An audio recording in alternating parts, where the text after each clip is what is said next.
Camping season is upon us. Maybe you want to go somewhere a little different this time. I've got a few hidden gems here for you. If you want to head to the northeast, Curlew Lake and Conconnelly State Parks in the Okanagan area. These are beautiful east side parks along lakes where people can swim, boat, relax on green lawns, and enjoy a quiet outdoor experience. What about the southeast? Try out Lewis and Clark Trail State Park, a sweet small park near the town of Waitsburg, or camp in the Blue Mountains Park called Field Spring, right down in the southeast corner of the state where you can climb to the top of Puffer View for a look into other states.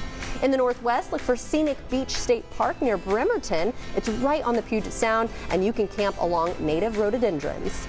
In the southwest, Rainbow Falls State Park, several miles west of Chehalis, has a charming forest feel with structures built by the Civilian Conservation Corps.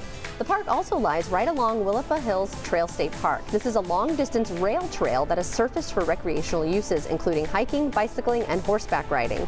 You can ride or walk for 20-plus miles along a beautiful river and agricultural landscapes. And right near the center, Lake Easton State Park near Hyack on I-90 is a great middle point meeting place for families and members on the east and west side of the mountains. The park offers camping, picnicking, and swimming on the lake and lies right alongside the Palouse to Cascades Trail, a rail trail surfaced for hiking, bicycling, and more. So wherever you are or want to go, there's a park for you.